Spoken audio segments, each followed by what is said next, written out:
ছয়গাঁৱত কফ syrup সহ 3 জনক আটক। ছয়গাঁও আৰক্ষীয়ে বুধবাৰে চলোৱা এক অভিযানত বৃহৎ পৰিমাণৰ কফ চিৰাপ সহ 3 জন ব্যক্তিক আটক কৰিছে। ছয়গাঁৱৰ নিকটৱৰ্তী চন্দিকা চক আৰু কুকুৰমাৰাৰ জিয়াকুৰ ৰিজাৰ্ভত আৰক্ষীৰ গোপন খবৰৰ ভিত্তিত এই অভিযান চলাইছিল।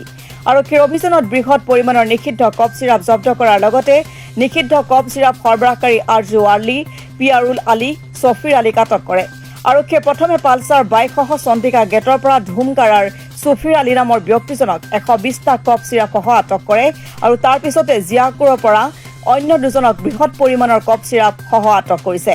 ছয়গাঁও আৰক্ষী থানাৰ ভাৰপ্ৰাপ্ত বিষয়া ভাস্কৰ মল্ল পাটোৱাৰীৰ নেতৃত্বত চলা এই অভিযানত আৰক্ষীয়ে তেওঁলোকৰ পৰা AS01BX2231 নম্বৰৰ পালছাৰ আৰু AS01FW5575 নম্বৰৰ স্কুটি এখনো জব্দ কৰিছে। গুৱাহাটীৰ পৰা ছয়গাঁৱৰ গুমিলৈ নিষিদ্ধ কফ চিৰাপখিনি লৈ আনিছিল। ছয়গাঁৱৰ পৰা লোহিত চন্দ্ৰ হালৈ ৰিপৰ্ট, গণ অধিকাৰ লাইভ।